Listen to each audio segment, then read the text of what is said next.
ये आपका सही है, ठीक है। ये पूरा आप सही भरे हैं। यहाँ ये जो है ना रैयत का जो साइन है ये करवा लीजिएगा। जैसे आप कि अब्बू 3 भाई है ना, तीनों का एक, यहाँ स्पेस कम है तो कोई दिक्कत है, आगे पीछे आप करवा सकते हैं। हाँ। यहाँ और यहाँ तीनों का साइन करवा लीजिएगा, ठीक है। ठीक है आपका फॉर्म ठीक। भैया ये फॉर्म देखिएगा, हम जो है ना अभी इसको भरे हैं, प्रपत्र 2 और प्रपत्र 3(1) है, तो इसमें कुछ गलती तो नहीं है, एक बार चेक कर लीजिए। फॉर्म आपका ये 2 है जी, 3 एंड 3(1) जी। इसके पीछे डॉक्यूमेंट भी लगाना है, खतियान वगैरह वो लगा दीजिएगा। वो सब रेडी है, इसमें देखिए एक बार गलती है क्या है, देख लीजिए ना। अच्छा ये आपका तो ठीक है राज, ये ठीक है लाइए। अच्छा ये ठीक है। यहाँ रैयत का जो नाम लिखे हैं ना, अंश वगैरह जो है ना वो भी दर्शा देना। ये थोड़ा माइनर मिस्टेक है आपका। अच्छा ये जो लिखे हैं ये भी थोड़ा माइनर, यहाँ पे इसको खाता लिखना चाहिए था, और यहाँ पे जिसका जो है वो, अच्छा माइनर मिस्टेक, यहाँ एक से साइन करवाएं, ये भी नहीं। ये फॉर्म आप बदल दीजिएगा, ठीक है। मेरे पास फॉर्म है, मैं दे दूंगा। ये फॉर्म अभी मैं आपका कंप्लीट कर देता हूँ, ठीक है। ठीक है। अच्छा ये नहीं, इसमें भी जो है ना यहाँ जो लिखना है, तो इसमें जो उसका ये है दोनों, उसके जो भी वंशज है सबको यहाँ पे दर्शाना पड़ेगा, ठीक है। अच्छा यहाँ भी आप सिंगल साइन करवाएं, इसको भी जो है करवाना पड़ेगा।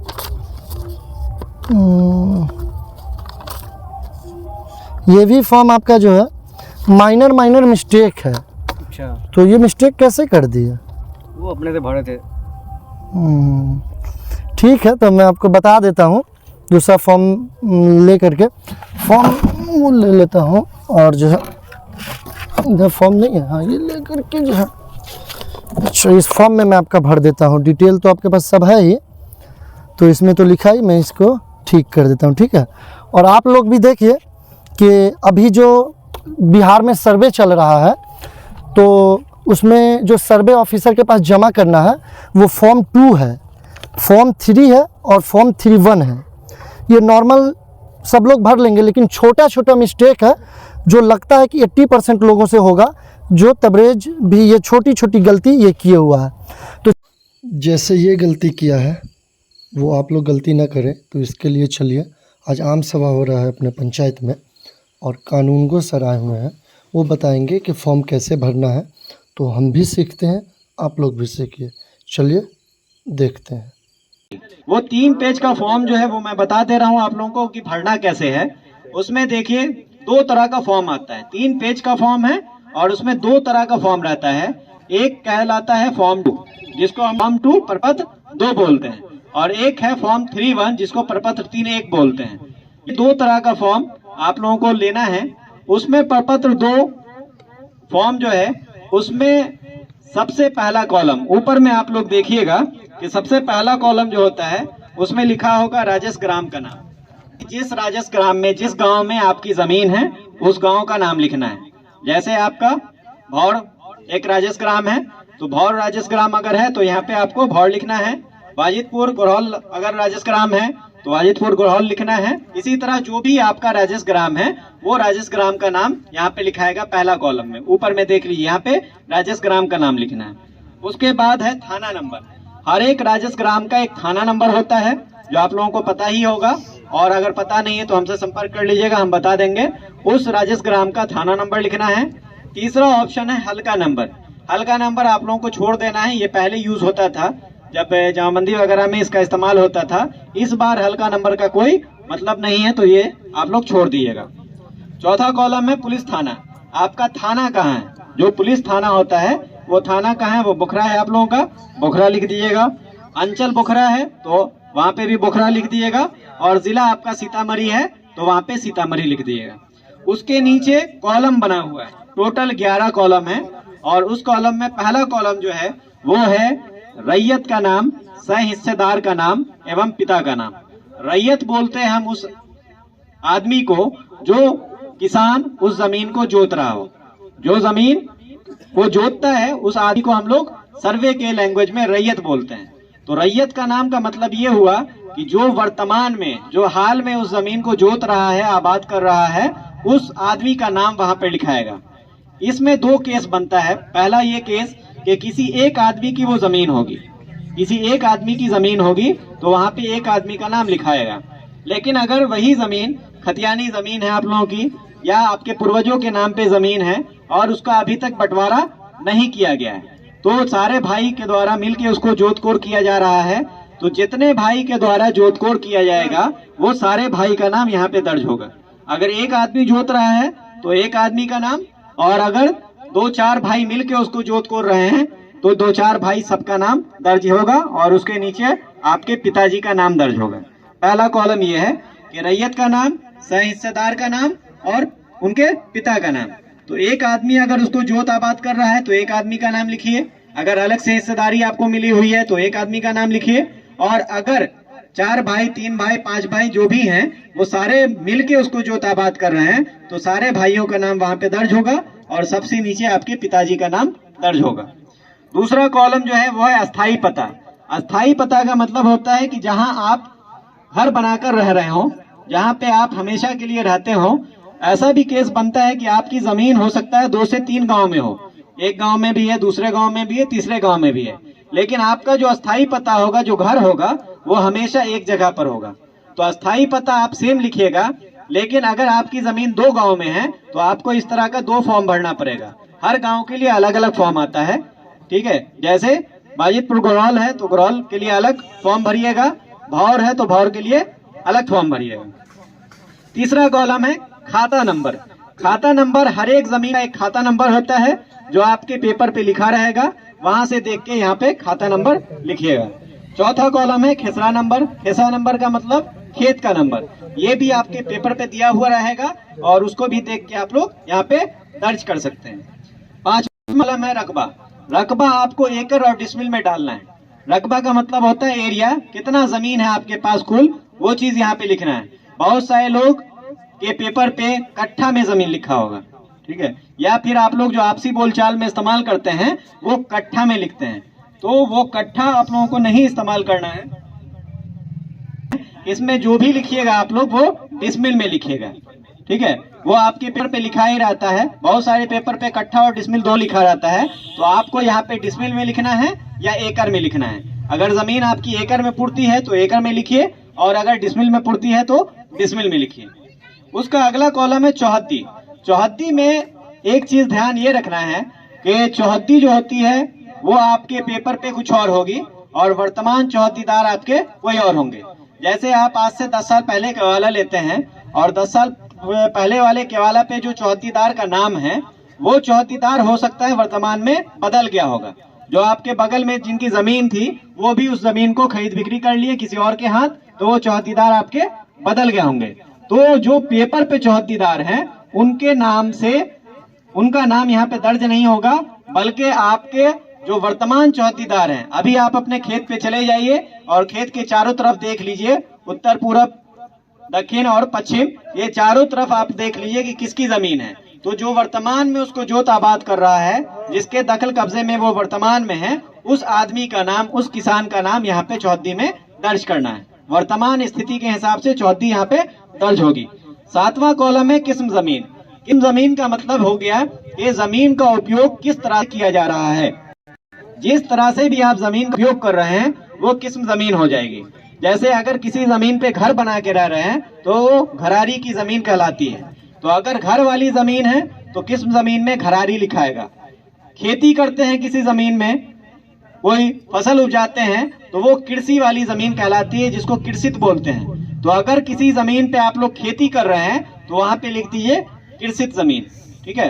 वैसे ही बहुत सारे लोग होंगे जो अपने जमीन में तालाब वगैरह खुदवाए होंगे मछली पालन करने के लिए, ठीक है। तो अगर पोखर वगैरह बनाए हुए, तालाब बनाए हुए हैं तो वहां पे तालाब या पोखर लिख दीजिए। बहुत सारे लोग होंगे जो अपनी जमीन पे आम का बागान, लीची का बागान, इस तरह का गाछी वगैरह लगाए होंगे, ठीक है। तो अगर इस तरह का कोई गाछी है तो वहां पे गाछी या बागीचा लिख सकते हैं। तो ये उपयोग किस तरह से आप जमीन कर रहे हैं वो उपयोग के हिसाब से यहाँ पे किस्म जमीन दर्ज करना है। तो जैसा आपके पास जमीन है, जिस जमीन का उपयोग जिस तरह से हो रहा है वैसा आप किस्म जमीन में दर्ज करेंगे। 8वां कॉलम है लगान। लगान का मतलब हुआ कि जो आप सरकार को टैक्स पे करते हैं अपनी जमीन का, जो लगान देते हैं सरकार को वो लगान कितना आपका लगता है सालाना, वो लगान यहाँ पे दर्ज करना है। बहुत सारे लोग ऐसे होंगे जिनके नाम पे अभी दाखिल खारिज नहीं हुआ होगा या उनके नाम से रसीद नहीं कटता होगा, तो वैसे लोग इस कॉलम को खाली छोड़ सकते हैं। ये कॉलम कंपलसरी नहीं है। कॉलम नंबर 8 और 9 जो है ये कंपलसरी नहीं है, ये ऑप्शनल है। अगर आपके पास उपलब्ध है तो यहाँ पे भर दीजिए, उपलब्ध नहीं है तो इसको खाली छोड़ सकते हैं। 8 में आपका लगान है और 9 में है जमाबंदी संख्या। जमाबंदी संख्या भी तभी आएगी जब आपका दाखिल खारिज आपके नाम से होगा। तो अगर जमाबंदी संख्या आपको उपलब्ध है, आपके पास है, तो वहां पे लिख दीजिए, अगर नहीं है तो उसको खाली छोड़ सकते हैं। 10वां कॉलम में भूमि पे दावा का आधार। ये सबसे बड़ी चीज है किसी भी जमीन के लिए कि आप जो जमीन पे कब्जा दिखा रहे हैं, जो जमीन का ब्यौरा यहाँ पे आप भर रहे हैं, उस जमीन पे दावा का आधार क्या है, किस आधार पे आप दावा कर रहे हैं कि वो जमीन आपकी है। तो दावा के आधार में 3-4 तरह का पेपर आता है, जिस पेपर के आधार पे आप दावा कर सकते हैं किसी जमीन पे। सबसे पहला जो आधार होता है, जो महत्वपूर्ण आधार है किसी जमीन का, वो है खतियान। यानी कि जो 1960 के दशक में आप लोगों का गांव का खतियान बना हुआ है, वो खतियान के बेस पे कोई भी जमीन पे दावा करता है। खतियान में अगर आपके पूर्वज का नाम है और आप उनके वंशज हैं, यानी कि आप उनके खानदान के लोग हैं, ये आपको प्रूफ करना पड़ेगा कि आप उनके वंशज हैं, आप उनके बेटा या पोता हैं। ये चीज प्रूफ करना पड़ेगा, तब जाके आपको वो जमीन प्राप्त होगी। और तो अगर आपके पास खतियानी जमीन है तो खतियान लगाइए, खतियान के साथ साथ वंशावली लगाइए। और फिर अगर आप बंटवारा करना चाहते हैं, खतियानी रैयत के अगर वंशज हैं आप और बंटवारा आप लोग करना चाहते हैं, तो बंटवारा शेड्यूल लगेगा। साथ में रखना चाहते हैं, सम्मिलित रखना चाहते हैं, तो फिर आप वंशावली, खतियान और वंशावली ये दोनों प्रस्तुत करके अपना काम करवा सकते हैं। उसके बाद दूसरा तरीका की जमीन होती है केवाला की जमीन। तो केवाला वाला जमीन जो होता है वो 2 तरह से होता है। एक, या तो आप पर्सनल केवाला किए होंगे, करवाए होंगे, जो आपके नाम पर केवाला हो, और एक केवाला ऐसा होगा जो आपके पूर्वजों के नाम पर होगा और जिनका मृत्यु हो गई होगी, यानी कि उनका इंतकाल हो गया होगा। तो अगर वैसा केवाला जिसमें केवालाधारी की मृत्यु हो गई हो और वर्तमान में उसके वंशज उसका जोत आबाद कर रहे हो, तो वैसी स्थिति में आपको केवाला का फोटोकॉपी और अपना वंशावली का फोटोकॉपी। वंशावली वहाँ गाँव में भूमिहीन किसान होते हैं, गांव में बहुत सारे लोग ऐसे होंगे जिनके पास रहने के लिए जमीन नहीं होती है, तो सरकारी जमीन उनको दी जाती है बसने के लिए। जो गैर मंजूरा खास की जमीन होती है वो जमीन दी जाती है बसने के लिए, और वो जमीन देने के लिए एक पर्चा का इस्तेमाल होता है जिसको हम लोग बंदोबस्ती पर्चा बोलते हैं। तो बंदोबस्ती पर्चा से अगर आपको कोई जमीन प्राप्त है तो बंदोबस्ती पर्चा आपके पास होगा, वो बंदोबस्ती पर्चा का फोटोकॉपी लगाइएगा और अपना आधार कार्ड लगाइएगा। बंदोबस्ती पर्चा में भी सेम केस है कि अगर आपके नाम से निर्गत है बंदोबस्ती पर्चा, तब तो आपको सिर्फ बंदोबस्ती पर्चा देना है। और अगर आपके पूर्वज के नाम से निर्गत है, जो आपके पूर्व पिताजी होंगे या बाबा जी होंगे, इन लोगों के नाम से निर्गत है, तो उसमें फिर आपको वंशावली लगाने की जरूरत पड़ेगी। उसके बाद बहुत सारे लोग ऐसे होते थे पहले जमींदार, जिनके बहुत सारे जॉन मजदूर होते थे, जमींदार टाइप के आदमी हैं, तो वो क्या करते थे, अपने जमीन की देखभाल करने के लिए कई लोगों को रखते थे।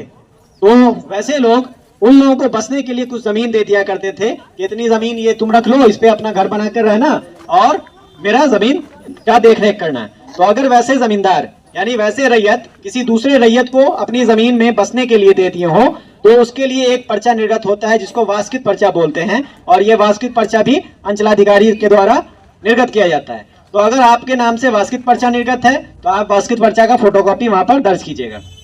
सीलिंग का नाम सुने होंगे आप लोग।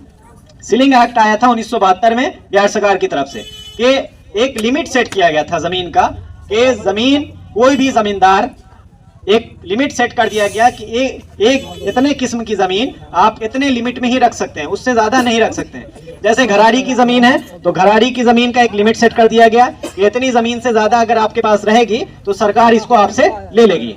वैसे ही कृषि वाली जमीन को एक लिमिट सेट कर दिया गया कि इस लिमिट के अंदर अगर आपके पास जमीन है तो आप क्या रखिए, अपना जोत आबाद कीजिए। अगर उस लिमिट के बाहर जमीन चली गई, उससे एक्सीड कर गई, बढ़ गई, तो सरकार वो जमीन खुद ले लेगा। वैसे ही हर तरह की जमीन को अलग अलग किस्म से 4 कैटेगरी में बांटा गया और सबका लिमिट सेट कर दिया गया कि इस लिमिट के अंदर अगर आपके पास जमीन है तब तो ठीक है, अगर उससे ज्यादा जमीन है तो वो सरकार ले लेगी।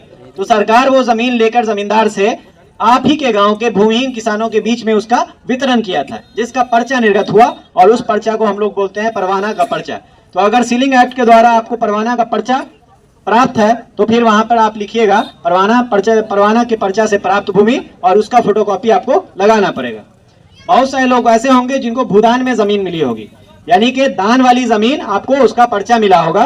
तो अगर भूदान का पर्चा आपके पास है तो भूदान का पर्चा आप इसमें लगाइएगा, अपना आधार कार्ड लगाइएगा और फिर कार्यालय में जमा कर दिएगा। लास्ट कॉलम है अभियुक्ति कॉलम, जिसको डिमार्क्स का कॉलम बोलते हैं। अभियुक्ति कॉलम का मतलब ये होता है कि वैसी सारी जानकारी जो इस फॉर्म में पूछी नहीं गई है लेकिन देना आपको जरूरी है, वैसी जानकारी जो फॉर्म में पूछी नहीं गई है लेकिन आपको देना जरूरी है। वैसा केस तब बनता है जैसे किसी जमीन पर भूमि विवाद है, किसी जमीन पर भूमि विवाद चल रहा है, कोई कोर्ट केस चल रहा है। तो अगर कोर्ट केस चल रहा है तो आप अभियुक्ति कॉलम में उस केस का नंबर और उसका साल दर्ज कीजिएगा और वर्तमान स्थिति क्या है वो दर्ज कीजिएगा अभियुक्ति कॉलम में। दूसरा के ऐसा भी हो सकता है, गांव समाज में ऐसा होता है कि जमीन आपकी है, पेपर आपका है, लेकिन दखल कब्जा कोई जबरदस्ती किए हुआ है, कोई दूसरा दखल कब्जा उस पर कर लिया है। तो जमीन आपकी है, प्रमाण आपका है, तो आप क्या कीजिएगा, फॉर्म आप भरिएगा, लेकिन अभियुक्ति कॉलम में वहां पे लिख दिएगा बकब्जे फलाना, यानी कि कब्जा जिसका रहेगा उसका नाम वहां पे दर्ज हो जाएगा बकब्जे में। तो इससे ये प्रूफ हो जाएगा, जब मेरे पास फॉर्म आएगा तो ये प्रूफ हो जाएगा कि ये जमीन आपकी है, जमीन का साक्ष्य आपके पास है, लेकिन आपकी जमीन पे कब्जा किसी और का है। तो ऐसा अगर कोई भी कंडीशन आता है तो आप अभियुक्ति कॉलम में उसको दर्ज कर दीजिएगा। समझ में आ गया? तो यही फॉर्म 2 है जो आप लोगों को भरना है, और ये भर के अपना दस्तावेज लगाकर, आधार कार्ड लगाकर शिविर कार्यालय जो हमारा अंचल ऑफिस में है, बोखरा अंचल में सर्वे ऑफिस, वहां पे जमा करना है।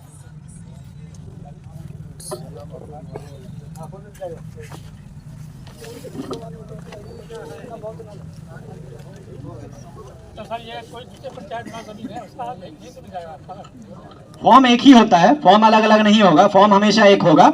और जितने गांव में आपकी जमीन है, चाहे दूसरे पंचायत में हो या दूसरे गांव में है, हर गांव के लिए अलग अलग फॉर्म आपको भरना पड़ेगा। ये दूसरा फॉर्म देखिए, इसको बोलते हैं प्रपत्र 3-1। ये है फॉर्म 3-1, इसको भी आपको भरना है। इसमें देखिए सबसे ऊपर में जो है वो लिखा हुआ है अंचल का नाम और जिला का नाम। अंचल आपका बोखरा, जिला आपका सीतामढ़ी। तो अंचल में बोखरा लिख दिए, जिला में आप सीतामढ़ी लिख दिए। उसके बाद नीचे में यह है कि उपरोक्त विषय के संबंध में सूचित करते हुए कहना है कि हम लोग इसमें 3 कॉलम बना हुआ है नीचे में। 3 कॉलम का मतलब है कि अगर आप लोग एक साथ जमीन जोत रहे हैं, 3 भाई मिलकर जमीन जोत रहे हैं या 2 भाई मिलकर जमीन जोत रहे हैं, तो यहाँ पर तीनों का नाम लिखाएगा। अगर 2 हैं तो दोनों का नाम लिखाएगा। अगर एक भाई उसको जमीन को जोत रहे हैं, आपको अकेले हिस्सा मिला हुआ है, तो वहां पे एक का नाम दर्ज होगा।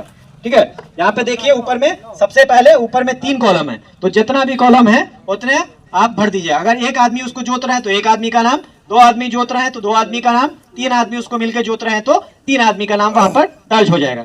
उसके नीचे आपका राजस्व ग्राम का नाम है, पुलिस थाना का नाम है, अंचल का नाम है, जिला का नाम है और आपकी जाति है।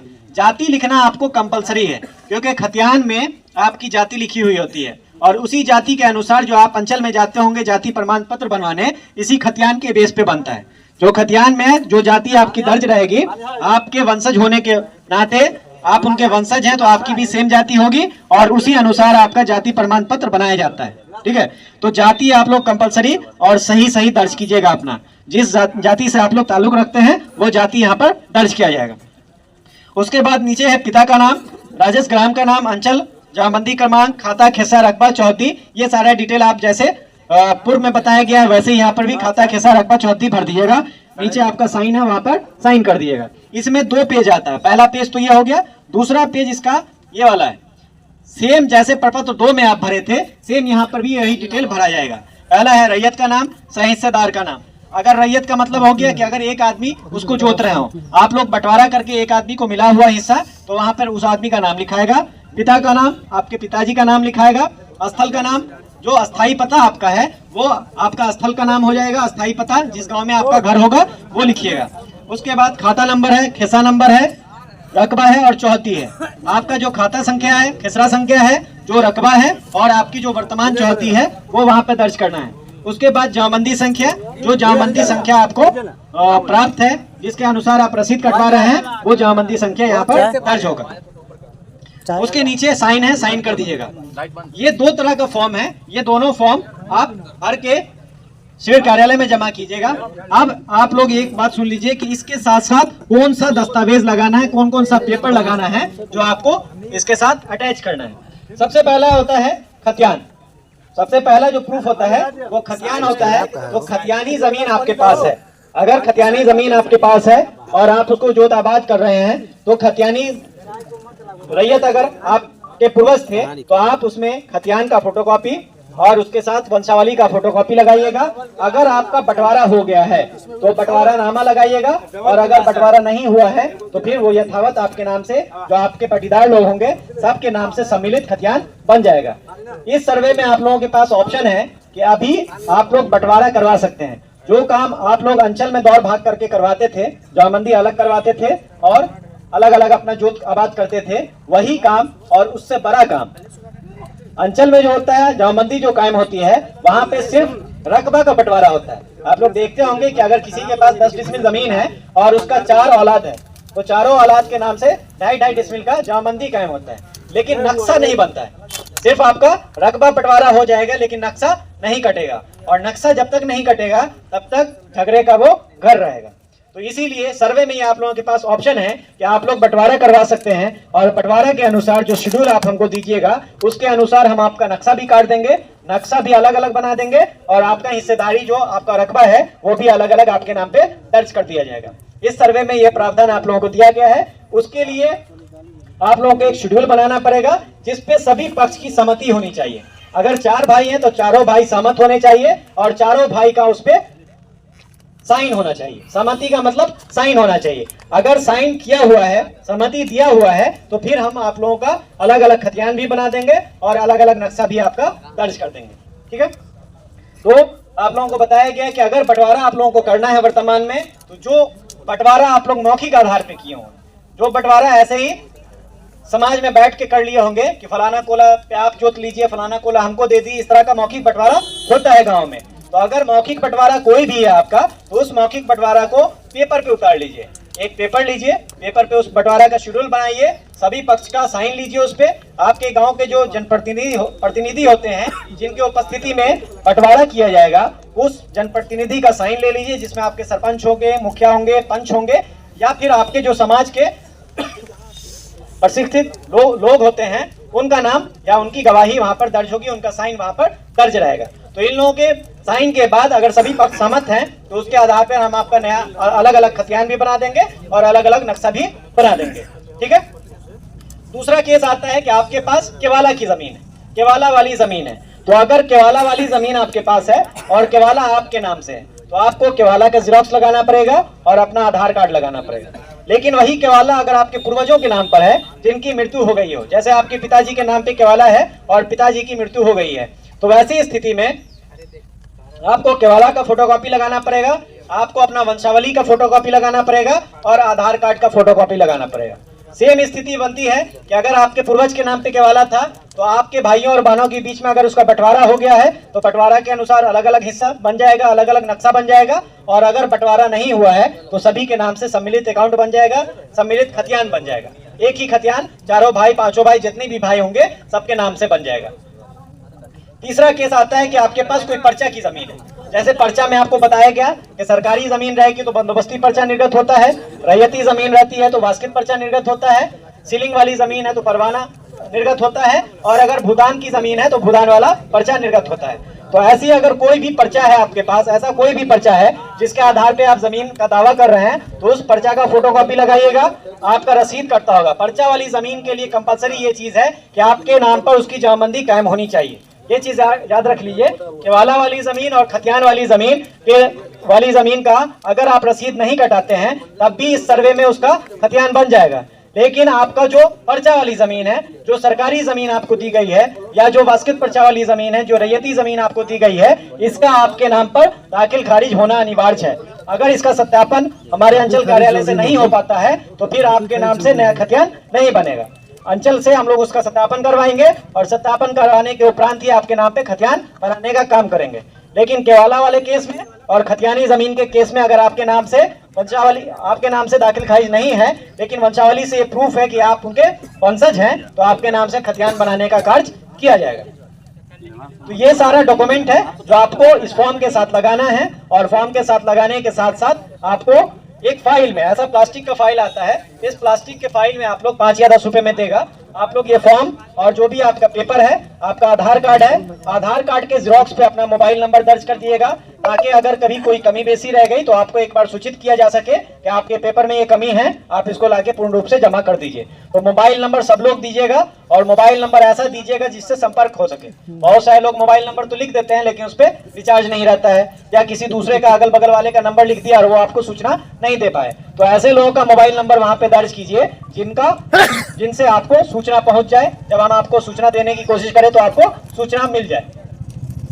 उसके बाद ये प्लास्टिक के फाइल में आप रखकर मेरा जो सर्वे ऑफिस है जो आपके अंचल में है वहां पर लाके आपको इसको जमा करना है, और ये जमा करने का समय सीमा विभाग की तरफ से पहले से फिक्स किया गया है। विभाग की तरफ से या सरकार की तरफ से कहें तो इसको पहले समय सीमा फिक्स कर दिया गया है, जो समय सीमा आज के डेट से, ठीक है, आज के डेट से शुरू है। आज 20 अगस्त है, 20 अगस्त से लेकर 30 सितंबर तक, 20 अगस्त से लेकर 30 सितंबर तक ये फॉर्म जमा होगा आपका हमारे सर्वे ऑफिस में, ठीक है। तो ये डेट एकदम आप लोग याद रखिए कि 20 अगस्त से लेकर 30 सितंबर तक हर हाल में हर एक रैयत को आपको अपना अपना फॉर्म और फॉर्म के साथ जो भी दस्तावेज है वो जमा कर सकते हैं।